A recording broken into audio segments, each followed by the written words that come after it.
Hello ভাই ভাবিরা, welcome to another brand new video. তো আমি এখন কথা বলবো আমাদের চিত্রনায়ক ইমন এবং সারিকাকে নিয়ে। তো আমি আগেই বলছিলাম যে রায়হান রাফি কিন্তু এমন একজন মানুষ, উনি কয়লা দেখাও সোনা আবিষ্কার করতে পারে। তো আমাদের ইমন কিন্তু অনেক আগেই ফিল্ম ইন্ডাস্ট্রিতে আসছে, এমনকি বেশ কয়েকটা সিনেমাও করছে, তেমন কিন্তু কোনো লাইমলাইটে আসতে পারে নাই। তবে তার একটা ওয়েব ফিল্ম ওটিটি প্ল্যাটফর্মে রিলিজ হয়েছে,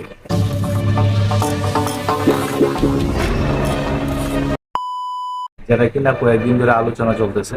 তো আমি ওই ওয়েব ফিল্মটা দেখলাম, দেখার পরে আমার মাথায় প্রথম যে প্রশ্নটা আসছে, এটা কে? এটা কি সত্যি ইমন? ভাবতে অবাক লাগছে, এত সুন্দর করে ইমনের এখানে ব্যবহার করা হয়েছে যা ভাষায় প্রকাশ করার মতো না।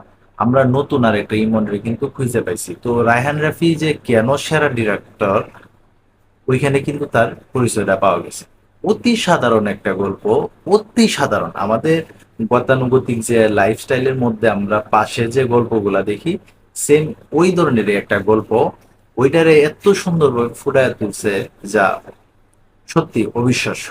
আপনারা দেখুন যে ওয়েব ফিল্ম বা ওয়েব সিরিজের কিন্তু ওই সিনেমার মতো হিউজ পরিমাণে কিন্তু বাজেট পাওয়া যায় না, তাদের একটা সীমাবদ্ধতা থাকে। আর তার ভিতরেই এত সুন্দর একটা কন্টেন্ট তৈরি করছে রায়ান রাফি, আমি আসলে অবাক হয়ে গেছি। ওনার আসলে মেধাটা যদি ভালো ভালো প্রজেক্টের উপরে যদি খাটায়, বা বাংলাদেশের প্রডিউসাররা যদি ওনার দিয়া কাজগুলা করাইতে পারে, আমার মনে হয় বাংলাদেশ ফিল্ম ইন্ডাস্ট্রি একদিন অনেক উচ্চতায় যাবে। ওটা কিন্তু আমি মন থেকে বলছি, সত্য কথা। কারণ রায়ান রাফির আমি পার্সোনালি খুবই পছন্দ করি। তবে যাই হোক, আশা রাখবো যে নতুন নতুন নায়ক বা নায়িকারা যারা আছে ওনাদের দিয়ে রায়হান রাফি খুব ভালো ভালো কাজ করাইব। আর তাছাড়া আমি শুনতেছি যে দিঘিরে নিয়ে কিন্তু একবার একটা বিতর্কে কিন্তু জড়াইছিল রায়হান রাফি।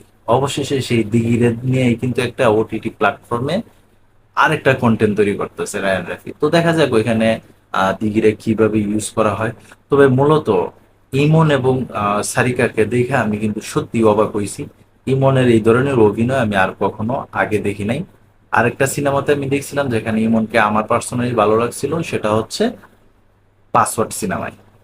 তো ওইখানে যে ধরনের ক্যারেক্টারটা ছিল, ওই ধরনেরই কিছু একটা ক্যারেক্টার ওইখানে আছে। আমি প্রকাশ করতে চাইতেছি না, কারণ অনেকেই ওই ফিল্মটা দেখছে না। আশা করি ওই ফিল্মটার স্বার্থেই আমি ওইগুলা কথা বললাম না, যে কাহিনীটা কি বা কেন কি আসে বিষয়।